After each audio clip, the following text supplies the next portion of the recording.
Hi everybody, welcome to my channel if you're new, and welcome back to my channel if you're old and you've seen me before. So thanks for retuning in. So today's topic is still going to be water fasting as it was yesterday, but today we have a special guest and I'm going to try to invite her now. Let's see. Welcome to my channel. Hey, thanks for having me. No, thank you for coming. You're going to be my first guest on my health playlist on YouTube. And we talked about water fasting yesterday, and I did tell them that you were coming on and you were going to tell your story about your experience with fasting, water fasting, juice fasting. So I want to let my followers know that this is Ms Helene. And she's a good Yay. friend of mine. She's very much into health. She's very knowledgeable about what she does. She also takes responsibility for herself and her health, and she also takes care of others.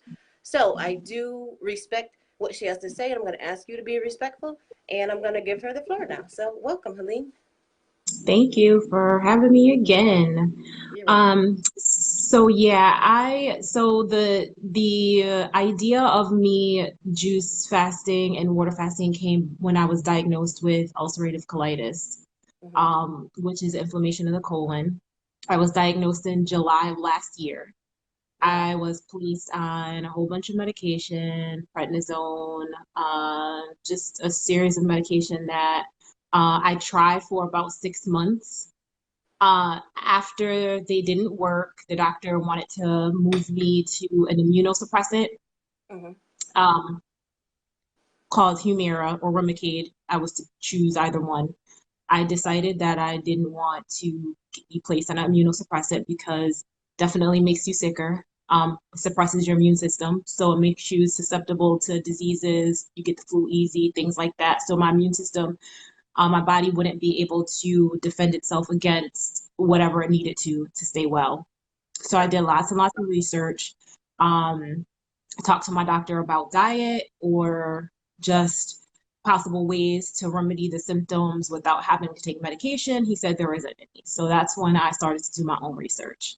So I came across a book by Dr. David Klein called uh, How to Heal Crohn's and Colitis Naturally. I Hmm. read that book from start to finish, which led me to a group of individuals or two brothers called, they have this program called High Carb Health, Okay. and they provide you all the tools that you need. They just coach you through the fasting because obviously when you fast and you detox, um, your body goes through some pretty challenging things, and if you don't Amen. have the support that you need, you'll literally think like I thought at one point my kidneys were failing on me. Yeah. So they were there to guide me and tell me that it was normal, to keep me sane through the process. So the program itself was 6 months. I just finished that probably, I think I want to say in July or August was my 6 months. But the first 2 months consisted of nothing but basically liquids. I had lots and lots of water. So what I did is I woke up first thing in the morning and I had about 16 to 20 ounces of water first. I had fruit smoothies that consisted of bananas, papaya, mango. I had vegetable juices, which consisted of carrots, cucumber, and celery.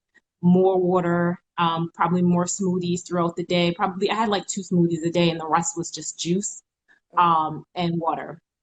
I did that for about 2 months and lots and lots and lots of rest. It's very important because the food and the water is not what's healing you. Your body is healing itself, but you're giving your body the opportunity to retain the nutrients it needs to be able to heal itself. So Exactly. not only did I do the fast, I was sleeping probably like 10 or 11 hours a day. I would go to work, come straight home and just sleep till like the next morning. And between Hmm. the rest and just allowing the juice and the water to clean out my system, 6 months later, I was able to heal my colon. If people are not familiar with ulcerative colitis, the symptoms are pretty debilitating. You have diarrhea, a lot of it, frequency, I was going about 15 times a day.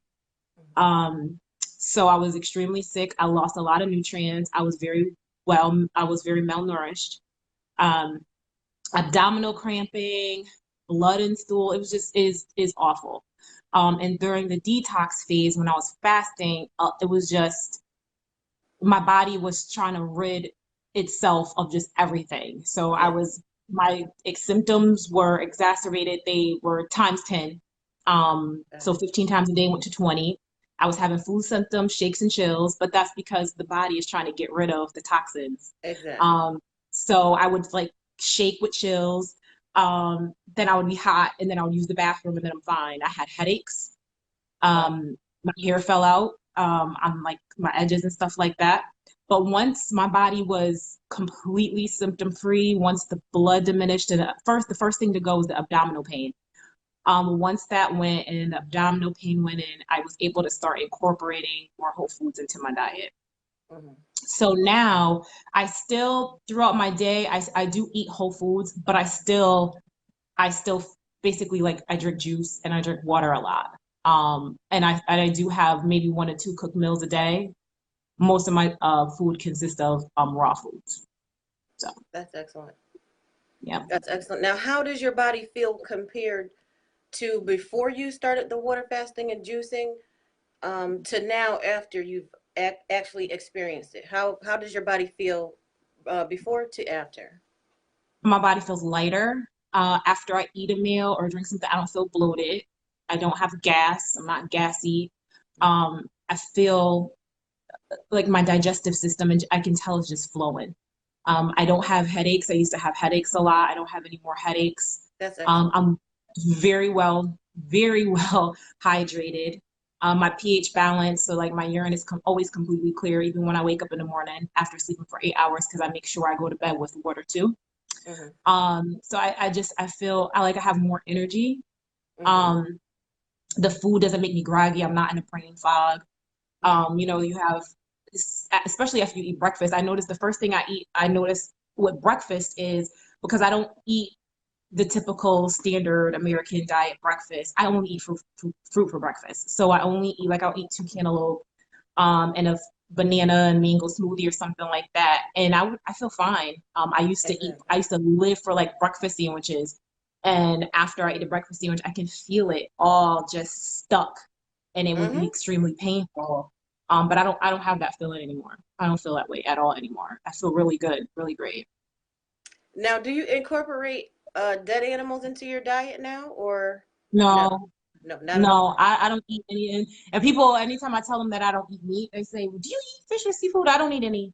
Um, I don't eat any live animals. I don't eat anything from the sea. I don't eat any chicken, fish, beef, especially beef. I haven't eaten that since December.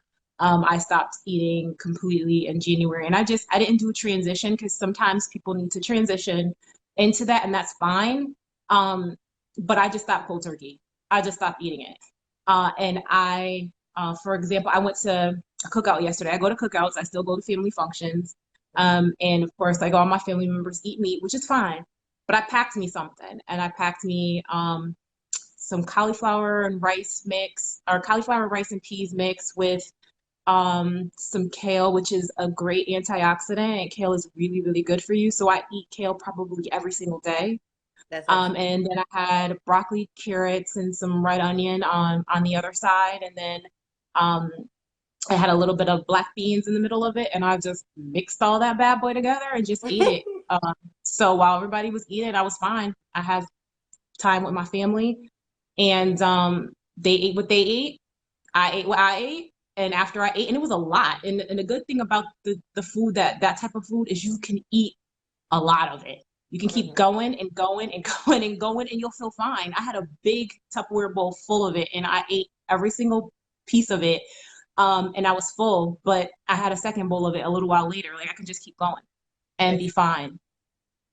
Now I know with my water fast, I lost 8 pounds in 4 days, and my stomach was noticeably flatter, and like after 4 days. So that is a fact. I've done it myself.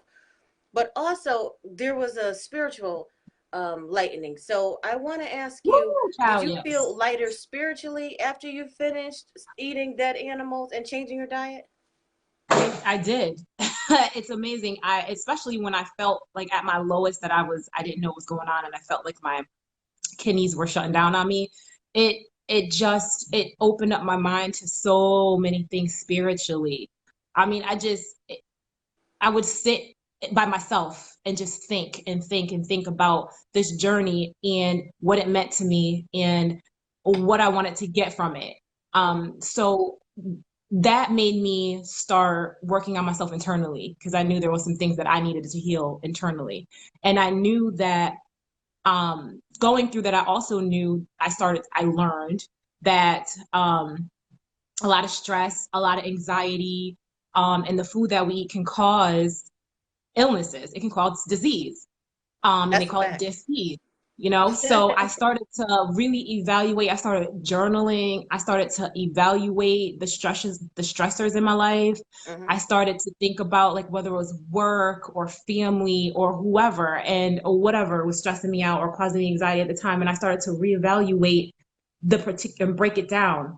And just started reading a lot between reading and journaling, and it definitely has taken me on a spiritual journey. So now I'm dealing with things a lot better. And when I was first diagnosed, um, I started to notice too whenever I felt some sort of anxiety or stress, Hmm. you feel it in your stomach. You feel it. Yes. It activates your fight or flight. Um, And I used to feel that all the time. I'm like, sheesh, I hold a lot in my stomach. I hold a lot in my stomach. So I started to research more and I started to learn more about the mind and the gut connection.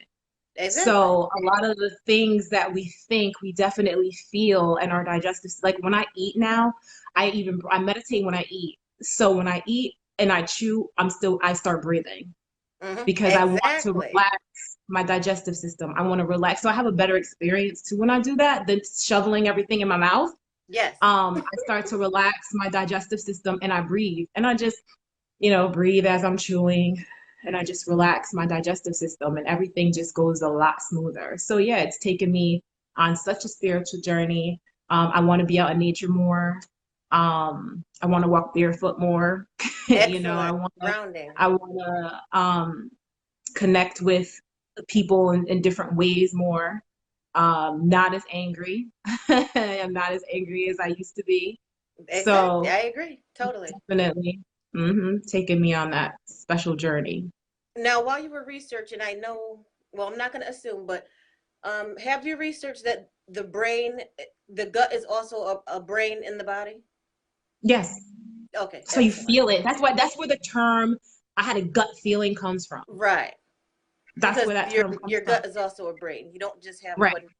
Um, Right. and you mentioned about meditation. A lot of people are scared when we use the term meditation because they're so used to praying, which praying you can, Hmm. animals prey on each other, but that's a whole nother story. But you mentioned breathing, and basically that's what meditation is consciously Hmm. breathing. Can you explain Hmm. a little bit about meditation to the viewers? Okay, so a lot of people they have this idea that meditation is maybe sitting in the lotus flower position all the time with your hands, you know, facing upward your palms, and it's not always that. It's just always, like you said, being conscious and bringing your awareness to your breath in any situation, whether you're upset or, setting your intentions for the day. It's always just bringing awareness to your breath because your breath controls everything. Someone said to me that it was so profound it made sense. It was when you're giving birth to a baby, what are you supposed to do? You're supposed to focus on your breathing. It centers Exactly. you, it calms you, it centers you. And whenever you feel, once you're aware, like I've made myself aware of, if I'm getting ready to be upset and I feel that, I always call it the hurricane in my belly. If Hmm. I start feeling that hurricane in my belly, I just bring attention to my breath. Exactly. And does this feeling serve me any purpose? And if I react, what purpose is that going to serve? And I just keep doing it None. slowly. And then it just starts to come down. Hmm. And then it's no longer a problem. you know. One So thing you mentioned is that you said you're less angry and you're less fearful now, and that probably goes over